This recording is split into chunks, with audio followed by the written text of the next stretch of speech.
Sitting in the middle of the panel is Stephanie Yu, who is an MA student in the Department of Humanities at SFU. I'm very pleased to say that I'm her senior supervisor.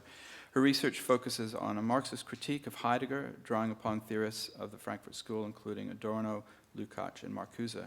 More specifically, she is exploring how the failures of Heideggerian philosophy may be reflected in contemporary forms of identity politics. She is also interested in climate activism, critical race theory, feminist theory, and phenomenology. Stephanie is also the chair of the Humanities Graduate Student Caucus. Please join me in welcoming Stephanie. Thank you, Samir, and also thank you to the organizers of this conference. So this paper is still a work in progress, so I'm very open to your comments afterwards. And so it's entitled, A Return to Adorno's Jargon of Authenticity, the Fetishization of Authenticity in Identity Politics. So Adorno's polemic against Heideggerian philosophy in jargon of authenticity and negative dialectics remains relevant today as his critique of how such a philosophy fetishizes language and becomes, quote, sacred without sacred content, end quote, may be reflected in contemporary forms of identity politics. According to Adorno, the jargon produced by Heidegger merely creates an illusion of truth. The dialectic within language is broken, as words such as authenticity are bombastically transformed and are no longer mediated through a subject, thereby becoming falsely concretized and accepted as an absolute. A problematic subject-object dichotomy results. Similarly, forms of identity politics have become too focused on the attainment of an authentic identity as an end goal. Though such a claim to identity is an important step for empowerment, too much emphasis on the subject results in ineffective political action, as the important socio-historical structures of neoliberal capitalism are ignored. This maintains the broken dialectic between subject and object. So in this paper, I will argue that Adorno's critique of Heidegger may also be applied to contemporary forms of identity politics.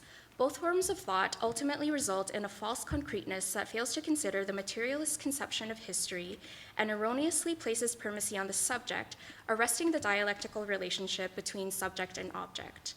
Confined to the abstract theoretical plane, both become entrapped within a reified framework that treats the entirety of society as abstract, knowable, timeless entities. This preserves the problematic subject-object dichotomy and perpetuates the structural forces that they implicitly or explicitly both wish to abolish. Ultimately, both forms of thought appeal to a false, fetishized, inauthentic authenticity, at least in relation to Adorno, as they are both unable to reestablish the dialectical relationship between subject and object. Consequently, the possibility of non-identitarian thinking is blocked. So both Heideggerian philosophy and contemporary forms of identity politics appeal to a notion of authenticity that focuses on a subject in order to overcome a form of inauthenticity. So Heidegger's definition of authenticity is devoid of moral or political claims and is grounded in a response to traditional inauthentic approaches to ontology, which have erroneously attempted to understand being from the standpoint of a pure, isolated Cartesian subject, resulting in a derivative theoretical or Vorhanden, present hand, understanding of being. This covers over a more holistic, primordially engaged Zuhanden or ready-to-hand perspective. In order to attain an authentic understanding of being, Heidegger focuses on the subject as Dasein, the human being and central entity discussed in Being and Time, as it is the only entity that can understand being because it has a relationship toward being, which is grounded in its inextricable relations within the world. Therefore, Heidegger rejects the subject-object dichotomy. However, by default, Dasein is inauthentic because being is given to Dasein by the they, or das Man, which is the one who prescribes how to be in society, thereby lulling Dasein into a tranquilized state of conformity where Dasein is not itself. However, inauthenticity is essential to existence because Dasein's history or historicality, which is based upon how it stretches along between its birth and death, includes its oscillation between inauthentic and authentic modes of being. Thus, inauthenticity cannot be abolished and is not inherently bad, as it provides a background for Dasein's existence in average everydayness. Instead, Dasein must attain an understanding that the inauthentic they of everydayness affects its self-interpretation, which affects its mode of being. Such an understanding is only possible when Dasein experiences a moment of anxiety, which opens up the possibility of authenticity. Authenticity allows the disclosure of Dasein's most basic structural whole as care, and the meaning of authentic care is temporality. So though these structures will not be discussed fully for the purposes of this paper, it is important to highlight that temporality is the movement that brings about the authentic being of Dasein as existence. According to Heidegger, the more concrete form of temporality is Dasein's historicality, through which Dasein can grasp a more primordial understanding of history, which is termed historicity. To exist historically means to be able to take over the situation or the factical there by going back before my throne existence and to go beyond my death so that I can deliver factical possibilities to myself and project them as possibilities to be taken over by others. The existential structure of Dasein's factical happening, or its stretching between birth and death in time, is therefore historicity, and it is historicity that explains how Dasein is historical and how Dasein can have history. While the Heideggerian conception of authenticity makes no moral claims, the form of authenticity that contemporary identity politics strives for is tied to a moral and/or political stance to incite social change. The term identity politics emerged from the Combahee River Collectives, or the CRC's, statement in 1977, which made important contributions to Black feminism. It states, "The focusing upon our own oppression is embodied in the concept of identity politics. We believe that the most profound and potentially most radical politics comes directly out of our own identity as opposed to working to end someone else's oppression." So even though the starting point of identity politics was grounded in individual identities, the CRC focused on expanding the feminist principle of the personal is political by emphasizing the need to include an economic analysis along with coalition building for revolutionary action. Therefore, structural change was key, along with unification, which would result in the liberation of all. However, according to Asad Haider, contemporary forms of identity politics have become, quote, politics reduced to the anxious performance of authenticity, end quote. Though it seeks to be political, identity politics have become depoliticized or operate under a neutralized framework, as it has become solely focused on the individual and their attainment and recognition of an authentic injured identity within the existing societal framework. Bell Hooks has already made similar arguments regarding the depoliticization of identity politics in Talking Back, which was published in 1988. Here she criticizes identity politics for being too focused on the immediate concerns of one's identity, which does not lead to a radical critical consciousness of how one's personal is connected to the political reality. So though there is collective action by identity-based groups in society, their demands are confined to an individual's specific identity, which does not lead to collective revolutionary action. Drawing upon Adorno, we can then pinpoint a commonality between Heideggerian philosophy and contemporary forms of identity politics. Both operate under a falsely concrete framework. Adorno highlights how Heidegger's ontology attempts to strive for solidity, but ultimately resolves to an abstract idealism. This is a consequence of primacy being placed on the abstract subject, which results in a lost dialectical relationship between subject and object. For Adorno, it is necessary to reveal the antagonism between thought and object in order to break through reification, which has established equivalence among unequal things, maintaining identity thinking and perpetuating the subject-object dichotomy. These antagonisms or contradictions are essential to expose non-identity and will crucially reestablish the priority of the object, insofar as there has been a lack of acknowledgement of how object influenced the constitution of the subject. Therefore, non-identity is essential for the full realization of the subject. It is only through an immanent approach through concept, which is achieved through dialectics, that this can occur since, quote, dialectics is a consistent consciousness of non-identity, end quote. In what follows, I will explain Adorno's criticism of Heidegger, which is centered around Heidegger's dismissal of the materialist conception of history, which subsequently breaks the dialectic between subject and object, erroneously placing primacy on the subject. This results in an isolated ontology that reverts to idealism, which fails to place priority on the object, thereby becoming falsely concrete. I will then reflect Adorno's critique of Heidegger in Identity Politics. So Heidegger's philosophy was first defined as pseudo-concrete by Gunther Anders in 1948, where he argues that Heidegger fails to acknowledge that the embodied subject has an effect on object and vice versa. This is because Heidegger's strictly ontological approach conflates history with ontology and also takes the world as an a priori, where the powerless Dasein merely takes over the predetermined objective conditions of society. The important points made by Anders are expanded by Adorno.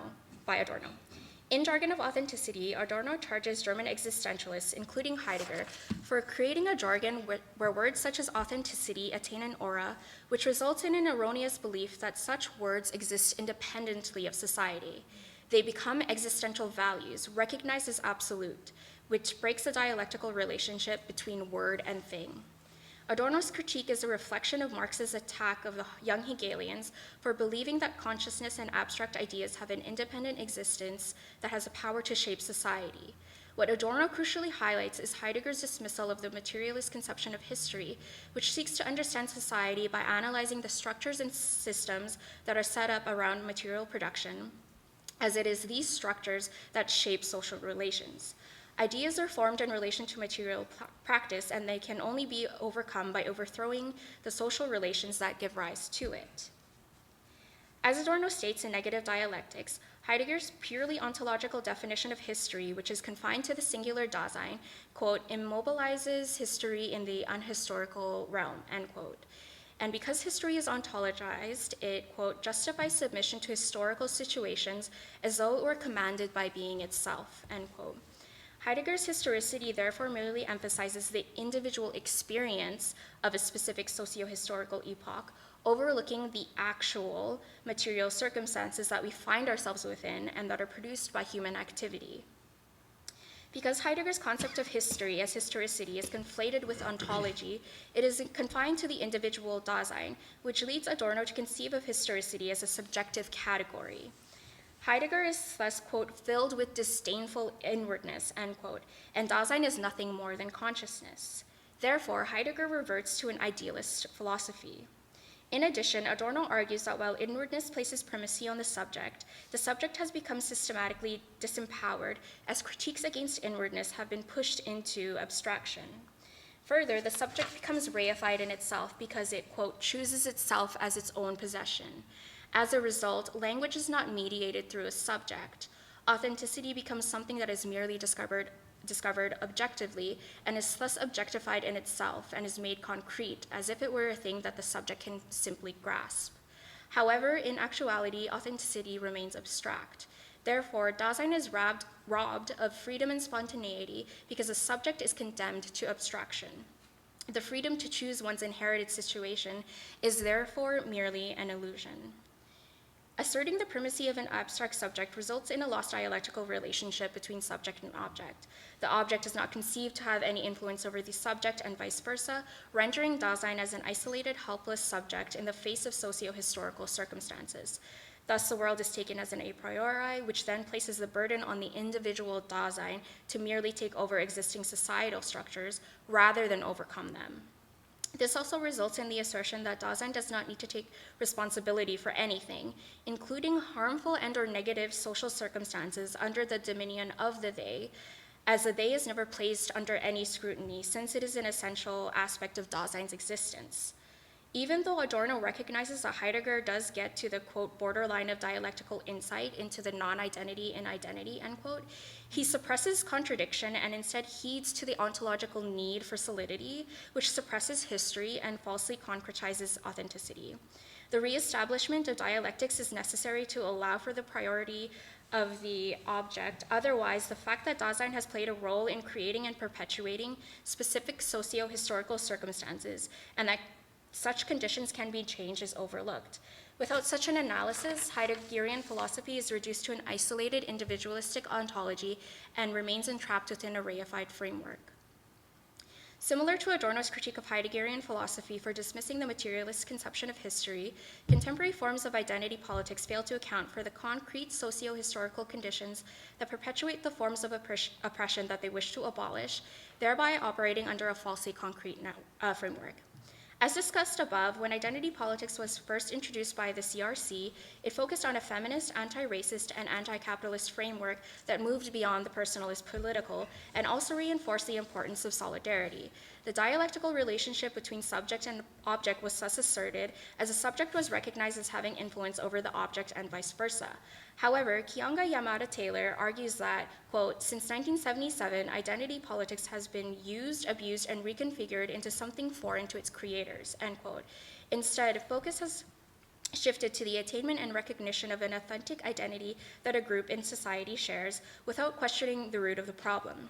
In other words, there is no interrogation of what drives the search for authenticity. How do the objective structures of neoliberal capitalism influence the subject? And while identity is real, it is also abstract and does not tell us how social relations have constituted it. Therefore, as Heidegger states, a materialist approach is required to move from the abstract to the concrete. Without a materialist investigation to interrogate the concrete socio-historical conditions that perpetuate the forms of oppression that identity politics wishes to abolish, the primacy of the subject prevails, just as it does in Heideggerian philosophy. Because the subject merely seeks inclusion and recognition of an injured identity within the existing societal framework, objective society is taken as an a priori. The subject expresses a need for solidity by becoming unconsciously, passionately attached to an identity. Therefore, the subject becomes preoccupied with choosing and owning an authentic identity that it can claim on its own terms. As Bell Hooks argues, the politicization of the self is important, but when it becomes the end goal, it becomes narcissistic as the personal in the personal is political takes over. Further, the pseudo form of concreteness and empowerment given to identity-based groups places the burden on the individual subject to make change. Like Heidegger's Dasein, the individual becomes burdened and conceived of as a helpless entity, as it strives for the attainment of an authentic identity within a world that it has no power over. Similar to Adorno's critique of Heidegger's Dasein, a false sense of freedom is given to identity-based liberation groups, as a structural analysis is not explored. The primacy of the subject that grants identity-based groups as a false sense of freedom results in an isolated politics, similar to the isolated ontology of Heideggerian philosophy. Because identity politics has become narcissistic and or places the burden on specific groups in society to fight for their own issues, separatist politics arise, further embedding identity politics in a false, reified framework. The importance of coalition building that once belonged to identity politics is abolished because instead of unifying and working with others, tense battles over asserting authentic identities is instead emphasized. Radical women of color feminists of the 1970s and 80s already asserted the problematic separatist ideology that arises out of identity politics. As Cherry Moraga states, I worry about the tendency of racial cultural separation amongst us, where we dig in our heels against working with groups outside of our own particular race or ethnicity. But the making of a political movement has never been about safety or feeling at home, not in the long run anyway. Cultural identity or a right to it is a legitimate concern and a basic concern for all women of color. But to stop there only results in the most limiting form of identity politics, where if I suffer it, it's real. If I don't feel it, it doesn't exist. Furthermore, Heidegger argues that identity politics renaturalizes capitalism because to demand inclusion into the structure of society as it is means forfeiting the possibility of structural change. Because of the inability to organize, ideology prevails where the white bourgeois masculinist ideal maintains its status as a neutral identity.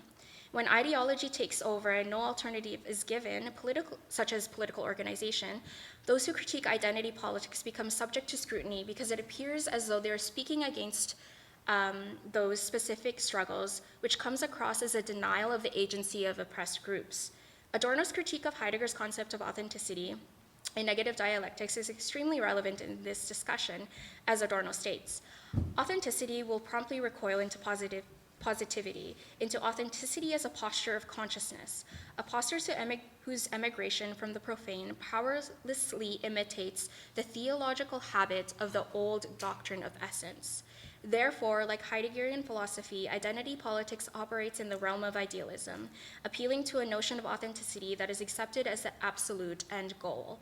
The subject remains reified, fragmented and splintered under capitalist conditions as the object is not prioritized, which further blocks the antagonism required for non-identitarian thinking. And as Heidegger states, quote, identity politics paradoxically ends up reinforcing the very norms that it sets out to criticize, end quote. So in conclusion, the forms of authenticity that identity politics appeals to is as false and inauthentic as Heidegger's is, because both assert the primacy of an abstract subject, which perpetuates the subject-object dichotomy. Both remain within a reified framework, and as Audre Lorde states, quote, "The master's tools will never dismantle the master's house," end quote.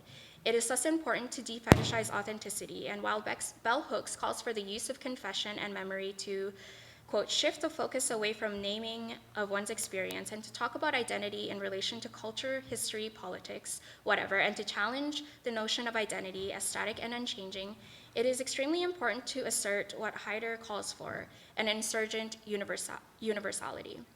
Heidegger states, "Our world is in dire need of a new insurgent universality. We are capable of producing it. We are all, by definition. What we lack is program strategy and tactics. If we set the consolations of identity aside, that discussion can begin." Unification will therefore bring about the de-reification of society, allowing for the reestablishment of the dialectical relationship between subject and object, and to move towards a non-identitarian way of thinking. Ultimately, this would pave the way to what Adorno calls, quote, "a right condition that would be freed from dialectics, no more system than contradiction." Thank you.